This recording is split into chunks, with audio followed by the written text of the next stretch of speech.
Bonjour amis auditeurs, pour ceux qui nous prennent au vol, nous sommes sur Radio Campus 92.1 FM, la radio de la communauté libre de Bruxelles. Vous êtes dans la rubrique invité du journal, cette fois-ci de la littérature, avec Annette Ntinoy Fopa, militante, écrivaine et essayiste. C'est autour de son ouvrage La diaspora m'a tué, un chef d'État assigné à domicile aux éditions du Pangolin, sorti le 30 juin. Qui est vraiment Madame Ntinoy Fopa? Elle est née dans un foyer polygamique, une afroféministe camerounaise, lauréate de plusieurs prix pour son engagement, dont le prix de la femme de la paix 2014, décerné par le Sénat de la Belgique, où elle a immigré depuis plus de 2 décennies. Victime des dictatures successives camerounaises incarnées par les tristement célèbres Amadou Ahidjo et Paul Barthélemy Biya, une république néocoloniale et france-africaine où règne un état de non-droit. Enfant, elle a subi une arrestation politique à l'âge de 11 ans. Dans les années 90, face à la répression aveugle du régime néocolonial à l'endroit des masses et en particulier de la jeunesse et celle estudiantine, elle a dû prendre le chemin de l'exil pour échapper à la barbarie alors qu'elle étudiait à l'université de Yaoundé. Annette Ntinoy Fopa s'est engagée alors pour le respect des droits de la femme depuis sa jeunesse. Bonjour Madame Ntinoy Fopa. Bonjour Yves, bonjour aux éditeurs de Radio Campus. Nous sommes heureux de vous recevoir pour aborder votre dernier ouvrage sorti le 30 juin dernier. De votre premier ouvrage romancé, Roméo et Bineta, vous êtes passé à un essai sous la trame roman-essai que nous prenons le loisir de qualifier de politique au regard du fait abordé. Vous vous attaquez à du lourd, c'est-à-dire à l'autocrate Paul Barthélemy Biya. Pourquoi avoir pris ce risque? Avez-vous mesuré les conséquences? Je n'ai pris aucun risque, j'ai plutôt engagé ma plume pour le changement dans mon pays d'origine. Le Cameroun n'appartient ni à M. Paul Biya, ni à quiconque. Le Cameroun nous appartient tous, donc nous voulons le meilleur pour ce pays. C'est pour ça que j'ai donc engagé ma plume en écrivant cet essai qui n'est pas un roman, puisqu'il n'y a aucune fiction là-dedans et les personnages ne sont pas fictifs. Donc, on peut dire que c'est la plume qui s'engage à travers Annette Ntinoy Fopa. Voilà, c'est la plume de l'écrivain qui s'engage pour le changement. D'accord, nous allons y revenir plus en profondeur. Peut-on dire que vous êtes passé d'un fait réel pour réaliser cet essai politico-romancé? Si vous partagez notre constat, pouvez-vous nous parler de la brigade anti-Sardina et de son chef, le commandant Calibro? Oui, en effet, donc au lendemain des élections présidentielles, de l'élection présidentielle de 2018, il y a un mouvement qui a vu le jour au nom de la brigade anti-Sardina. Au début, c'était des manifestations de contestation des résultats des élections ils avaient des slogans de non au hold-up électoral et voilà. Et au fil du temps, ce mouvement a pris de l'ampleur, non seulement au niveau de leur stratégie et aussi au niveau de l'ambition du groupe. Il faut dire que ces jeunes, la plupart des membres de cette brigade que nous découvrons tous sur Internet, parce que je ne fais pas partie de la brigade, la plupart des membres sont des jeunes et qui marchent sur la trace des anciens, comme j'ai dit dans le livre, comme le docteur Moïse Esso, le commandant Crié, le caporal Crié, et puis il y a le général Wanto qui est dans la brigade déjà. Donc ils ne font que suivre les pas des anciens, mais étant plus radical. À une autre étape, ils sont montés d'un cran dans la lutte. Oui, ils sont montés d'un cran dans la lutte parce que exaspérés par toutes les injustices et la guerre civile qui sévit au Cameroun, je crois que voilà, ils ont décidé d'empêcher le président de venir en Europe. Le commandant Calibro, celui qui porte cette brigade anti-Sardina, c'est un téméraire. On a vu un jeune déterminé qui a interpellé Macron au salon de l'agriculture. Donc voilà, il a le moyen de sa politique, on va dire. Oui, on sait que la diaspora camerounaise est multiforme et diversifiée, quel était l'élément principal qui a pu conduire cette brigade née de la diaspora à maintenir une pression sur celui qui est nommé l'homme-dieu par ses détracteurs, l'atypique Paul Barthélémy Biya, celui qui passe 9 mois sur 12 par an à l'étranger alors qu'il est, soi-disant, le premier magistrat de son pays, le Cameroun? Oui, en effet, il faut vous dire que ce que vous dites, on l'a lu dans la presse et à Mediapart qui révèle, par exemple, qu'une seule nuit de ce président-là à l'hôtel Intercontinental coûte 100 000 francs suisses, donc c'est 63 millions de francs CFA. Et vous vous rendez compte qu'il vient comme donc ça. Donc c'est 2 dispensaires, 3 dispensaires. Voilà, donc une seule nuit construit des dispensaires dans le pays et vous savez que les enfants meurent encore faute de soins, faute d'hôpitaux, il n'y a pas d'eau potable dans même en ville, même à Yaoundé, il passe souvent des semaines sans que personne ne voit une seule goutte d'eau sortie du robinet. Donc voilà, cette brigade-là a déterminé, s'est arrangée à mettre fin au séjour très coûteux du chef d'État en Occident. On rappelle le passage qu'il est au pouvoir plus de 3 décennies, Paul Biya. En effet, donc le commandant Calibro là n'a même pas il a connu que le règne de Paul Biya, donc il n'a pas connu autre chose. C'est un président qui veut être chef d'État sans gouverner, quoi.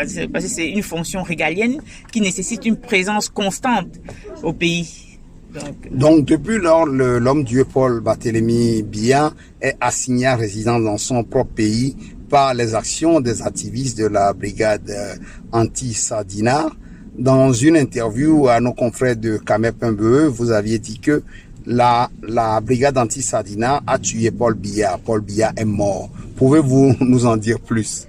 Oui, donc seulement tuer, c'est aussi symbolique parce que un président qui aime tant l'Occident, qui aime venir se vautrer sur le labeur des autres, ne peut plus venir. C'est déjà une mort certaine. Et en plus, la brigade anti-Sardina a annoncé sa mort. Et c'est ce qui fait polémique d'ailleurs jusqu'aujourd'hui.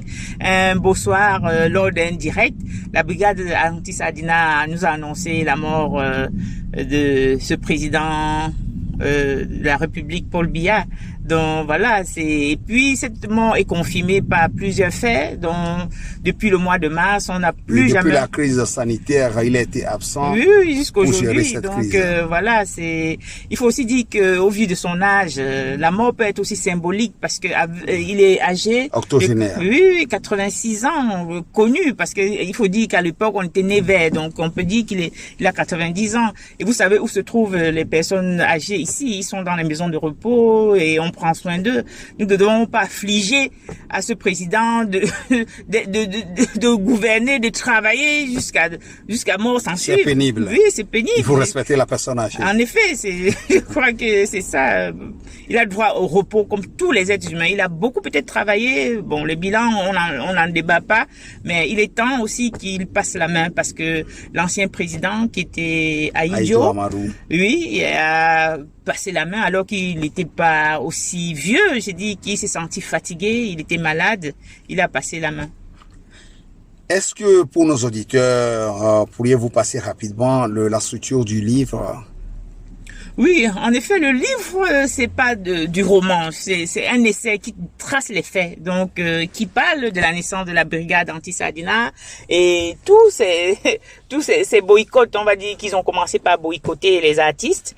On a cru que c'était les amusements jusqu'au jour d'aujourd'hui. Tous les artistes qui sont sur leur liste n'ont pas pu prester en Europe.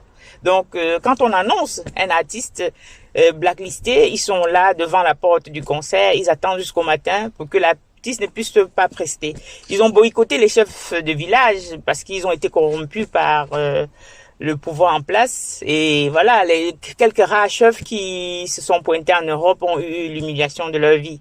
Donc voilà, la brigade anti-Sardina a montré, je crois, à l'hôtel Le Meurice, ils étaient devant la porte de Paul Biya. On a vu que sur les réseaux, oui, ces on a enfants, vu, surtout l'activiste qui disait today not today. Voilà, j'ai dit c'était violent, c'était irréaliste parce que même je crois que même les gars de corps ne s'attendaient pas à tant de violence parce qu'ils avaient détourné l'attention de la brigade en disant que le président devait loger ailleurs. Même la police française a eu du mal à venir à l'hôtel les secourir parce qu'ils sont allés plutôt de l'autre côté. Et chose intéressante, ils étaient là avec leur sac à dos, tout, ils voulaient dormir dans la rue devant l'hôtel. Oui, c'est du jamais vu. Oui, la police a signé l'armistice en disant, bon, écoutez, on a compris le message, le président quittera l'hôtel sous peu de temps, ce qui a été fait.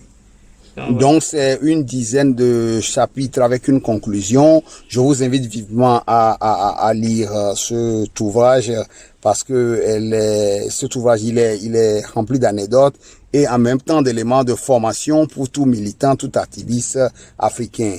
Que recommanderiez-vous au peuple camerounais pour en finir avec le régime néocolonial de l'autocrate Paul Barthélémy Biya, étant donné que la brigade anti-Sadina vient d'accomplir quand même une partie du travail, c'est-à-dire que finalement, il est assigné en maison de repos, si on veut, à résidence chez lui. Qu'est-ce qu'on peut faire pour aider le peuple pour en finir avec cette autocratie de plus de 38 ans? Je crois que le peuple doit prendre ses responsabilités et chacun individuellement. Si j'ai pris ma plume et je l'ai engagé, vous avez parlé des risques. Voilà, j'ai seulement trouvé qu'il était nécessaire que j'apporte ma pierre à l'édifice parce que croiser les bras, attendre que les autres fassent le travail pour vous, je trouve pas ça vraiment bien. Donc tout le monde doit à son niveau s'engager pour le changement parce que le changement, c'est tout le monde qui en bénéficiera. On doit se battre pour sauver ce qui reste de notre pays. On doit se battre pour arrêter cette guerre fratricide qui tue de part et d'autre, que ce soit les militaires ou les ambazoniens, ce sont des Camerounais. Nous devons plutôt nous mobiliser pour enfin chasser le colon. Parce que le problème du Cameroun, c'est le problème du néocolonialisme. La population n'a jamais eu à voter un président camerounais. Donc c'est la France qui impose ses dirigeants au Cameroun. Il est temps que le peuple camerounais rentre dans son histoire et s'accapare son histoire. Et voilà, nous sommes presque arrivés à la fin de notre entretien. Quel sera le prochain ouvrage et à quand sa sortie? Oui, il y a Quartier Nylon. Quartier Nylon, c'est même un roman qui est sorti avant, qui est terminé avant l'essai La diaspora m'a tué. Et voilà, il faut laisser quand même le temps à ce livre, essai pour au lecteur de digérer ça. Oui, parce que ça attendait depuis. En préparant cette émission, je me suis rendu compte que ce sont les nouvelles de quartier et autres avec la jeunesse. Donc ça doit être intéressant. Oui, en effet. Donc, Quartier Nylon, ça parle de la vie d'un quartier qui se situe à Bafoussam, mais ça parle aussi de la tradition bamileke, comment on intronise un chef, voilà. Donc, et ça fait aussi la promotion du camp franglais, qui est un créole camerounais, parlé très souvent par des jeunes en ville, dont les jeunes qui résident en ville. Quartier Nylon, c'est le prochain roman. D'accord, Quartier Nylon. Nous rappelons aux auditeurs que votre bouquin La diaspora m'a tué, un chef d'État assigné à domicile aux éditions du Pangolin est disponible dans toutes les librairies du pays. On peut également le commander sur Amazon, la FNAC et autres circuits de distribution des livres, sans oublier auprès de la maison d'édition elle-même. Mais pour les compatriotes restés en Afrique et au Cameroun, où pourront-ils acheter le bouquin? Est-ce qu'il a été censuré? Le bouquin n'est pas censuré, il arrivera certainement au Cameroun parce que bon, censuré pourquoi? Tout le monde a vu la brigade à l'œuvre. Hein. J'ai dit, je ne fais que retracer une histoire de contestation, de révolution, d'implication de la diaspora dans le pays d'origine. Donc voilà, ça serait dans les brefs jours au Cameroun. Et au Cameroun aussi, on peut commander sur Amazon. Hein. Ok. Nous pouvons dire que en matière bibliographique, vous avez La diaspora m'a tué, un chef d'État assigné à domicile paru aux éditions du Pangolin. Vous avez eu en 2020 et en 2017 Roméo et Binetta aux éditions Saint-Honoré, sorti le 30 janvier au 1er février 2017. Oui, en effet. Donc voilà, nous vous recommandons vivement ces ouvrages de Madame Ntinoy Fopa, pour que vous puissiez toucher du doigt la situation au Cameroun, en Afrique, et aussi à travers ce roman Roméo et Binetta, de peser la vie d'une femme, ce qu'elle fait, engagée dans plein de contradictions ici en Occident, dans les familles, le conflit intergénérationnel, tout ce qui s'ensuit. Donc Qu'est-ce que vous pouvez dire encore pour terminer l'entretien? Ce que je peux dire aux éditeurs, c'est que c'est vrai que nous sommes loin en tant que diaspora, mais il faut dire que c'est la diaspora qui tient souvent le pays. Bon, c'est que l'envoi des fonds dépasse 3 fois l'aide au développement de nos pays d'origine. Donc voilà, j'invite les lecteurs non seulement à lire cet essai et puis bon, de continuer parce que la diaspora a toujours été très très engagée dans son pays d'origine. Nous vous souhaitons une très bonne continuation. Merci pour ce nouveau bouquin et ça fera un plaisir pour nos auditeurs de le lire. C'est moi qui vous remercie. Merci.